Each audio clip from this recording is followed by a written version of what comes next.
Welcome to back world education express में प्राचीन इतिहास के 25 महत्वपूर्ण प्रश्न के MCQ आज के क्लास में होगा। और भी आज का क्लास का पार्ट 8 हो रहा है। आज का प्रश्न देखने से पहले हम जान लेंगे इस चैनल पर किस किस चीज़ की तैयारी करवाई जा रही है और उसमें आप हैं कि नहीं है। UPSC, SSC, railway, police, BPSC, NDA, CDS और भी अन्य जो एग्ज़ाम जो आप तैयारी कर रहे हैं वो सभी का तैयारी यहाँ पर करवाई जा रही है इस चैनल पर। तो इसीलिए आप चैनल को सब्सक्राइब कर लीजिए और बेल आइकन को दबाकर ऑल पर सिलेक्ट कर लीजिए, क्योंकि जो भी हम क्लास अपलोड करेंगे तो आपके पास पहले नोटिफिकेशन पहुँच जाए। और आपको एक और बताते हैं बात कि हम हर क्लास शाम को 6:10 पर आपको YouTube channel world education express के चैनल पर आपको मिल जाएगा, तो आप जाकर देख लीजिएगा। आज का प्रश्न स्टार्ट करते हैं। तो आज का पहला प्रश्न है, चाणक्य का वास्तविक नाम क्या है? चाणक्य का वास्तविक नाम क्या है? Option A Kautilya, option B Vishnugupta, option C दोनों, ऑप्शन डी इनमें से कोई नहीं। तो चाणक्य का वास्तविक नाम कौटिल्य भी है, विष्णुगुप्त भी है, इसीलिए हो जाएगा option C right answer. Option C right answer हो जाएगा। कौटिल्य और विष्णुगुप्त ये दोनों है चाणक्य का नाम, तो हो जाएगा ऑप्शन सी दोनों। अगले प्रश्न की ओर बढ़ते हैं। अगला प्रश्न है, अर्थशास्त्र किसने लिखा था? ये अर्थशास्त्र है, इसके लेखक कौन है? तो option A Kautilya, option B Kalidas, option C Banabhatta, option D Ashok Ghosh. तो अर्थशास्त्र के लेखक कौन है? तो Kautilya, option A right answer हो जाएगा। अगला प्रश्न की ओर बढ़ते हैं। अगला प्रश्न है, अशोक ने किस युद्ध के बाद हिंसा त्याग दी थी? तो ऑप्शन ए है मगध युद्ध के बाद, ऑप्शन बी है कलिंग युद्ध, ऑप्शन सी है उज्जैन युद्ध, ऑप्शन डी है तक्षशिला युद्ध। तो अशोक ने युद्ध कलिंग के युद्ध के बाद त्यागा था, तो ऑप्शन बी हो जाएगा राइट आंसर। ये कब हुआ था?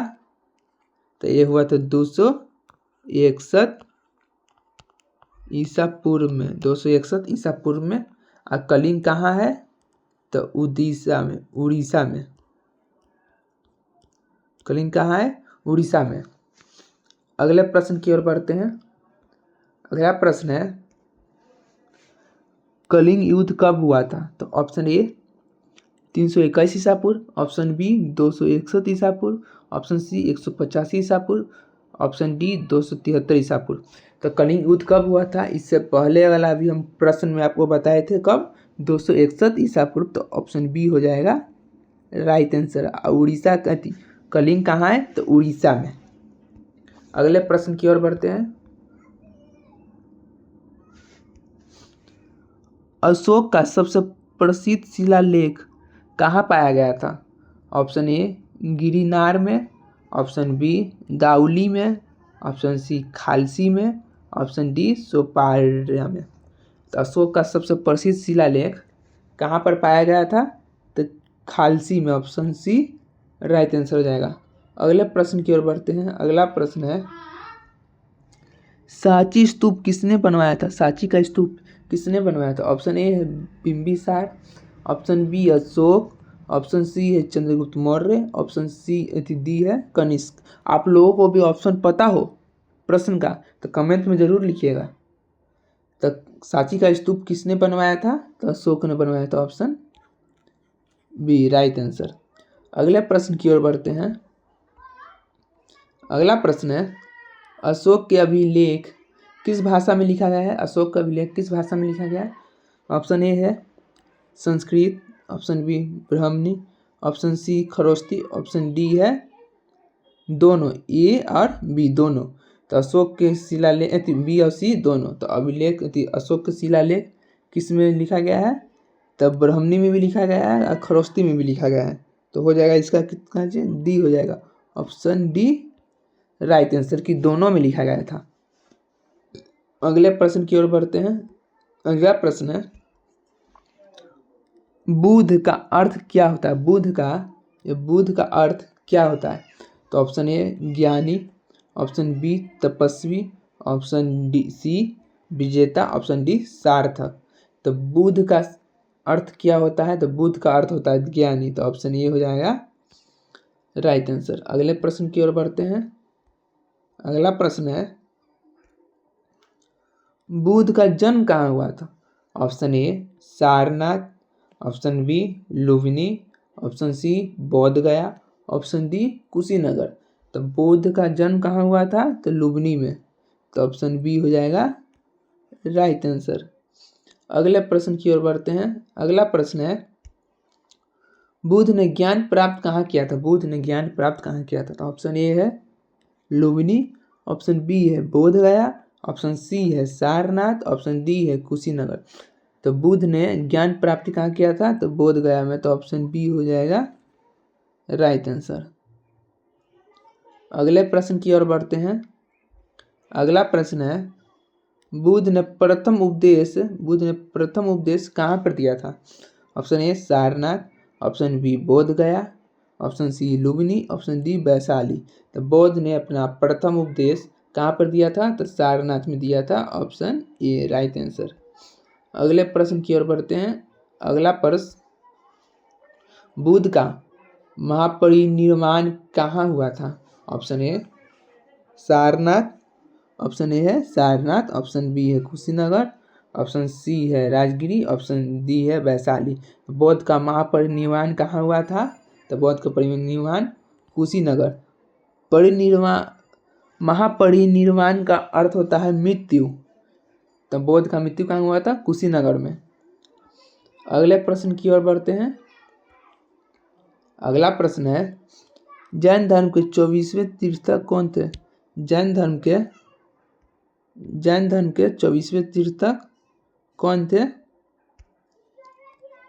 तो ऑप्शन ए है पार्श्वनाथ, ऑप्शन बी है महावीर स्वामी, ऑप्शन सी है ऋषभदेव, ऑप्शन डी है वर्धमान।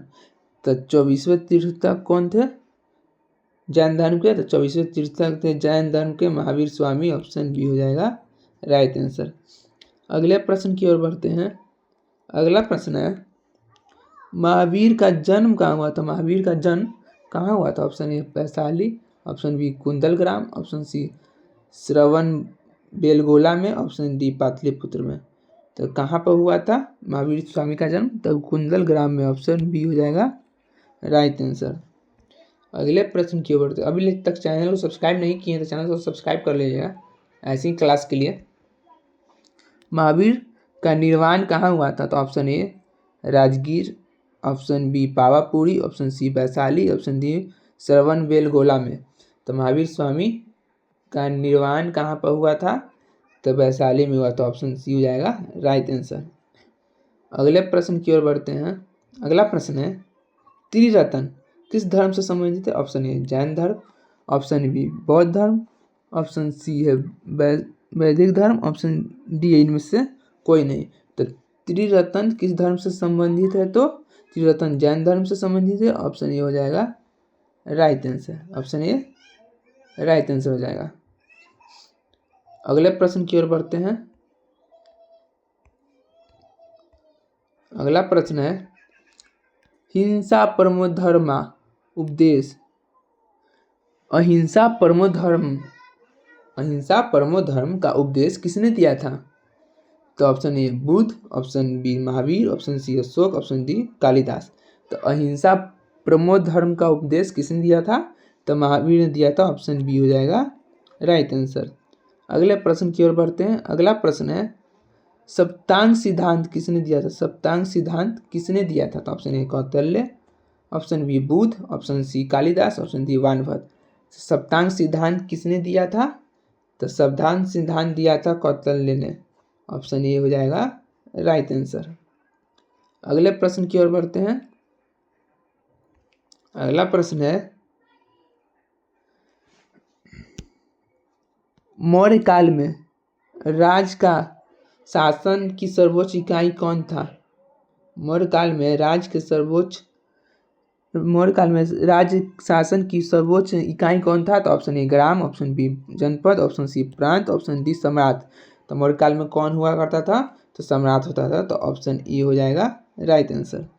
अगले प्रश्न की ओर बढ़ते हैं। अगला प्रश्न है मेगास्थनीज किस शासक के समय भारत आया था? तो option A Chandragupta Maurya, option B Bimbisara, option C Samudragupta, option D Kanishka. तो किसके काल में आया था? तो आया था चंद्रगुप्त मौर्य के काल में। तो ऑप्शन ए हो जाएगा right answer. Option A Indica नामक ग्रंथ किसने लिखा था? Option A Megasthenes, option B Faxian, option C Xuanzang, option D Alberuni. तो किसने लिखा था? तो इंडिका पुस्तक के लेखक मेगास्थनीज थे। ये चंद्रगुप्त मौर्य के शासनकाल में आए थे। ये सेल्यूकस निकेतर के राजदूत थे मेगास्थनीज। अगले प्रश्न की ओर बढ़ते हैं। पाटलिपुत्र की स्थापना किसने किया था? जो पाटलिपुत्र इसका स्थापना किसने किया था? Option A Bimbisara, option B Ajatashatru, option C Udayana, option D Chandragupta. तो किसने किया था? तो उदयन के द्वारा पाटलिपुत्र की स्थापना किया गया था। तो ऑप्शन सी हो जाएगा राइट आंसर। अगले प्रश्न की ओर बढ़ते हैं।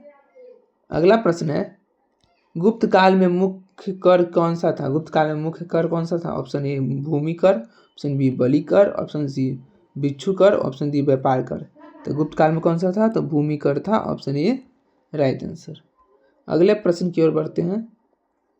अगला प्रश्न है अभी तक चैनल को सब्सक्राइब नहीं किया तो चैनल को सब्सक्राइब कर लीजिएगा और क्लास को लाइक नहीं किया तो जल्दी से जल्दी क्लास को लाइक कीजिए। आपका एक लाइक हमें मोटिवेट करता है अगले क्लास पर करने के लिए। नालंदा विश्वविद्यालय की स्थापना किसने किया था? Option A Kumaragupta, option B Samudragupta, option C Harshavardhana, option D Ashoka. तो किसने किया था नालंदा विश्वविद्यालय का? तो ऑप्शन ए हो जाएगा कुमारगुप्त। Option A. आज इस क्लास का आखिरी प्रश्न आप लोगों के सामने आ रहा है। इस क्लास का ये आखिरी प्रश्न है हर्षचरित्र ग्रंथ के लेखक कौन है? Option A Banabhatta, option B Harshavardhana, option C Kalidas, option D Vishakhadatta. तो हर्षचरित्र ग्रंथ के लेखक कौन है? तो वानभट्ट हैं। आज का क्लास कैसा लगा कमेंट में ज़रूर बताएं। चैनल पर नए हो तो चैनल को सब्सक्राइब किए करें। अब क्लास को लाइक कर दें। अब ऐसी क्लास के लिए आप चैनल को सब्सक्राइब करके बेल आइकन दबाकर ऑल पर क्लिक कर दें, क्योंकि हर शाम को 6:10 पर आपको वीडियो ऑल एजुकेशन एक्सप्रेस पर आपको मिलते रहेगा। तो आज का क्लास हम यहाँ पर ही समाप्त करते हैं। जय हिंद। मिलते हैं अगले